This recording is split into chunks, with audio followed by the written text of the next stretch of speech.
Chapter 2. Although he was on good terms with everyone, he had not made a real friend. There was no one among his classmates for whom he felt any particular affinity, let alone fondness. And to their amazement, the others discovered in the fist fighter they had first taken it for a rowdy, a peace-loving companion, a model student who seemed to be striving for scholarly laurels. There were two men in the cloister to whom Goldmund's heart reached out, who filled his thoughts, whom he admired and revered. Abbot Daniel and the assistant teacher, Brother Narcissus. He felt that the abbot was a saint. He was immensely attracted by his kind simplicity, his clear, concerned eyes, by the way he gave orders and made decisions, humbly, as though it were a task, by his good, quiet gestures. He would have liked to become the personal servant of this pious man, to be in his presence constantly, obedient and serving, to bring him the sacrifice of all his youthful need for devotion and dedication, to learn a pure, noble, saintly life from him. Goldmund wished not only to finish the cloister school, but to remain in the cloister, indefinitely perhaps, dedicating his life to God. This was his intention, as it was his father's wish and command, and most likely God's own decision and command.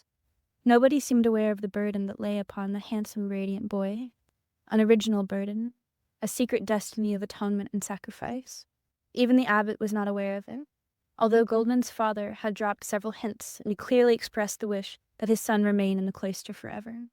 Some secret flaw seemed attached to Goldmund's birth, something unspoken that sought expiation, but the abbot felt little sympathy for the father, whose words and air of self-importance he had countered with polite reserve, dismissing the hints as not particularly important. The other man who had aroused Goldmund's admiration had sharper eyes and a keener intuition, but he did not come forward. Narcissus knew only too well what a charming golden bird had flown to him. This hermit soon sensed a kindred soul in Goldmund, in spite of their apparent contrasts. Narcissus was dark and spare, Goldmund a radiant youth. Narcissus was analytical, a thinker, Goldmund a dreamer with the soul of a child. But something they had in common bridged these contrasts. Both were refined, both were different from the others because of obvious gifts and signs. Both bore the special mark of fate. Narcissus took an ardent interest in this young soul, whose character and destiny he had been quick to recognize.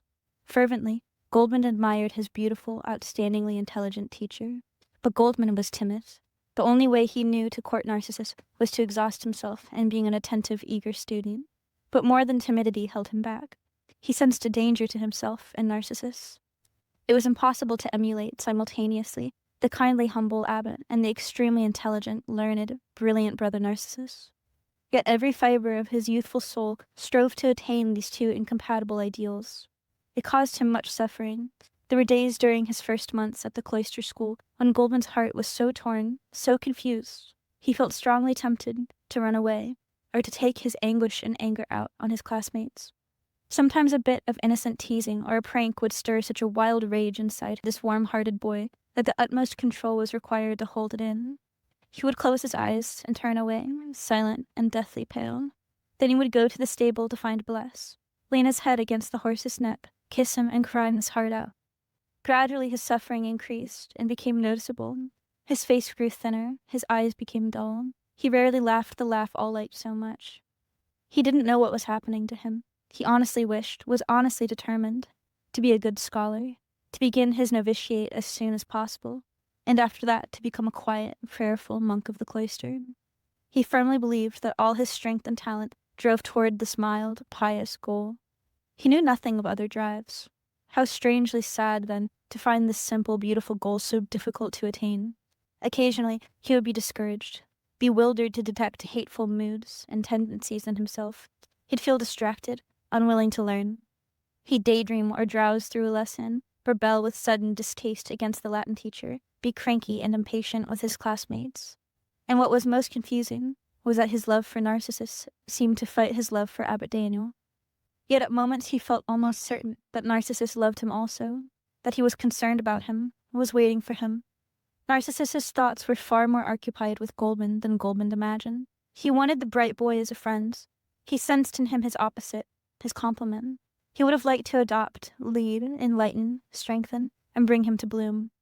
But he held himself back, for many reasons, almost all of them conscious.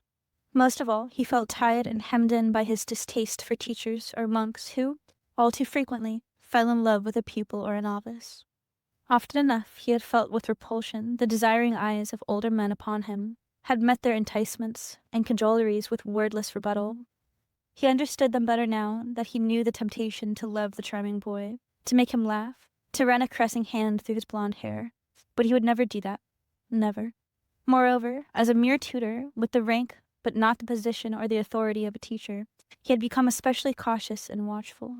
He was used to conducting himself with pupils only a few years younger than himself, as though he were 20 years their senior, to forbidding himself sternly all partiality toward a pupil, to forcing himself to particular fairness and concern for those pupils who were naturally repugnant to him.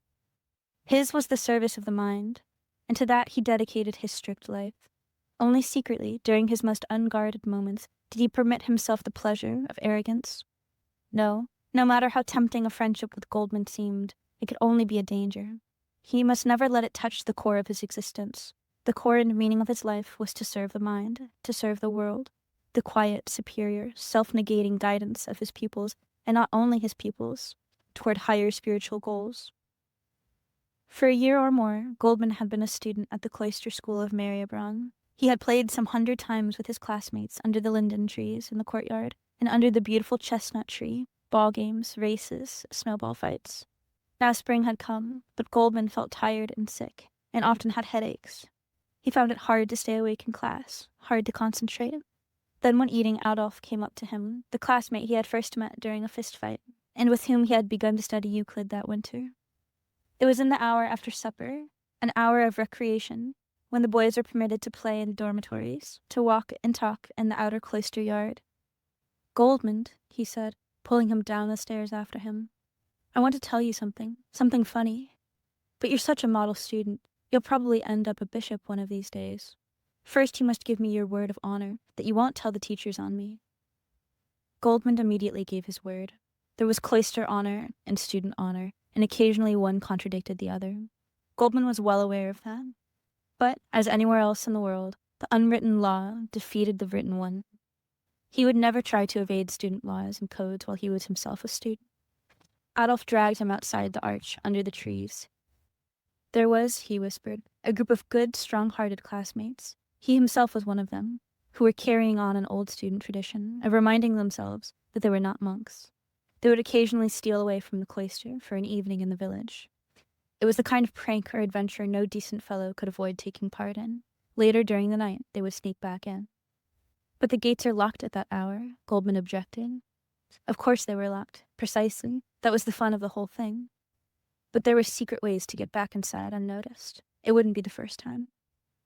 Goldmund recalled hearing the expression, "going to the village." It stood for boys' nocturnal escapades, for all kinds of secret adventures and pleasures which were forbidden on pain of heavy punishment. He froze inside. Going to the village was a sin, something forbidden. At the same time, he understood only too well that was precisely why the regulars considered it a point of honor to take the risk, and that it was a certain distinction to be asked to join in this adventure. He would have liked to say no, to run back and go to bed, felt tired and weak. His head had ached all afternoon, but he felt slightly embarrassed in front of Adolf. And who could tell? Perhaps there would be something new, something beautiful outside the cloister, something that might make one forget headaches and listlessness and all kinds of pain. It was an excursion into the world, although secret and forbidden, nothing to feel proud of. Still, perhaps it would bring release, be an experience.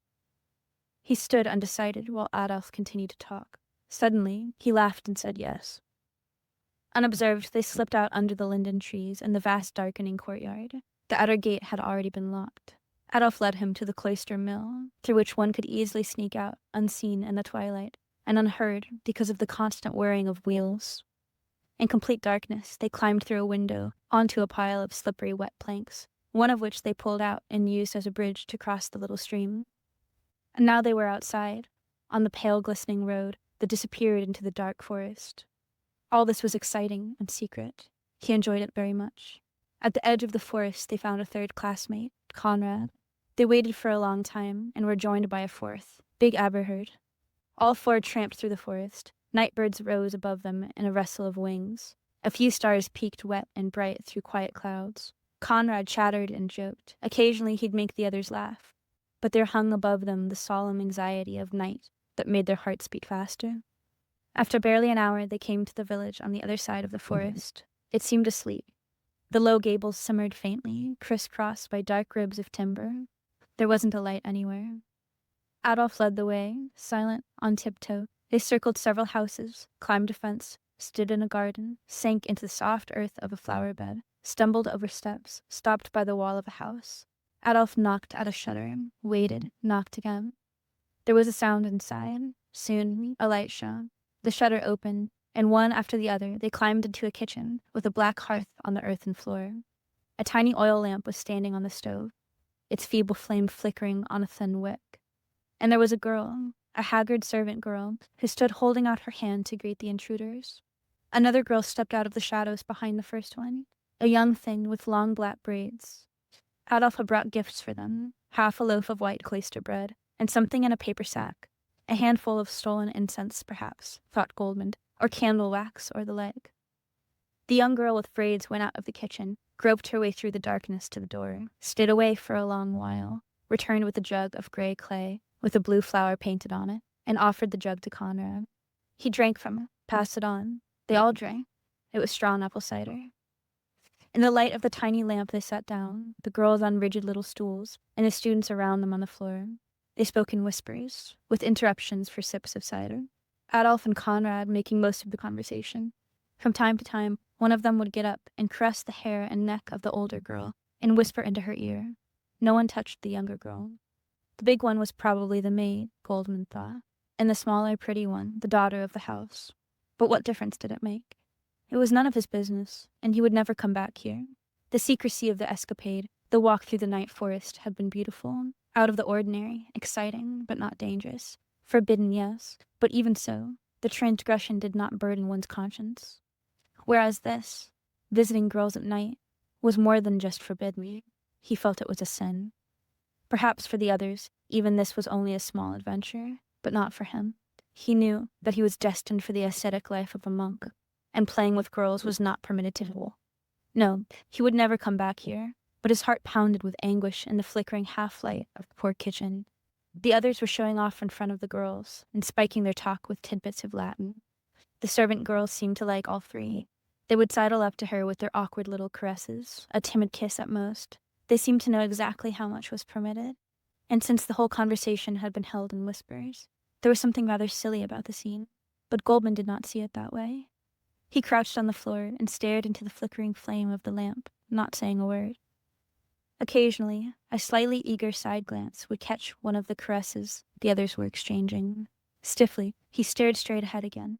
More than anything else, he would have liked to look at the younger girl with the braids, at no one but her, but that especially he forbade himself. And every time his will slackened and his eyes strayed to the sweet, quiet face of the girl, he found her dark eyes riveted on his face, staring at him as though she were spellbound. An hour may have passed. Never had Goldmund lived through a longer hour. The students had exhausted their conversation and caresses. They sat in embarrassed silence. Eberhard began to yawn. The servant girl said it was time to leave. They stood up, shook her hand. Then they shook hands with the younger girl, Goldmund last. Conrad was first to climb out through the window, followed by Eberhard and Adolf. As Goldmund was climbing out, he felt a hand hold him back by a shoulder. He could not stop. Once outside on the ground, he slowly turned his head. The younger girl with the braids was leaning out of the window. "Goldmund," she whispered. He stood and waited. "Are you coming back?" she asked. Her timid voice was no more than a breath. Goldmund shook his head. She reached out with both hands, seized his head. Her small hands felt warm on his temples. She bent far down until her dark eyes were close before his. "Do come back," she whispered, and her mouth touched his in a child's kiss. Quickly, he ran through the small garden, toppled across the flower beds, smelled wet earth and dung. A rosebush tore his hand. He climbed over the fence and trotted after the others, out of the village toward the forest. Never again, commanded his will. Again, tomorrow, begged his heart. Nobody surprised the night owls. Nothing hindered their return to Mariabrunn. Across the little stream, through the mill, across the square of linden trees, along secret passageways, over gables, around window columns, and to the cloister and the dormitory. Big Aberherd had to be punched awake in the morning. He was sleeping so heavily. They were all on time for early mass, morning soup, and assembly in the auditorium. But Goldmund looked pale, so pale Father Martin asked if he were ill. Adolf shot him a warning glance, and Goldmund said he felt all right. But during Greek, around noon, Narcissus did not take his eyes off him. He too saw that Goldmund was ill, but said nothing, and watched closely. At the end of the lesson he called him, sent him on an errand to the library to avoid rousing the student's curiosity, and followed him there. "Goldmund," he said, "can I help you? I see you are in trouble. Perhaps you are not feeling well, in which case we shall put you to bed and send you some soup and a glass of wine. You have no head for Greek today." For a long while he waited for an answer. The pale boy looked at him out of troubled eyes, hung his head, raised it again. His lips quivered. He wanted to speak but could not. Suddenly he sank to one side, leaned his head on a lectern between the two small oak angels' heads that framed the lectern, and burst into such violent weeping that Narcissus felt embarrassed and averted his eyes for some time before touching the sobbing boy to raise him up. "All right," he said in a voice that was friendlier than Goldmund had ever heard from him. "All right, amicus meus. You just weep. It will soon make you feel better. There, sit down. There is no need to speak. I can see that has been too much for you. It was probably difficult for you to stay on your feet all morning without letting anyone notice. You've been very courageous. Weep now. It is the best you can do. No? All finished? Back on your feet so soon? All right, we'll go to the infirmary and you'll lie down. By evening you'll feel much better.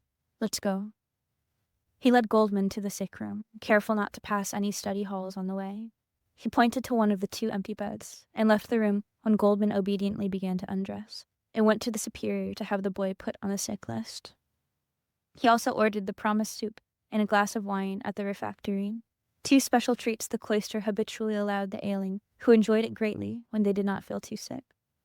Goldmund lay on the bed in the sick room, trying to think himself out of his confusion. Something like an hour ago, he could perhaps have explained to himself why he felt so indescribably tired today. What deathly strain on the soul drained his mind and made his eyes burn.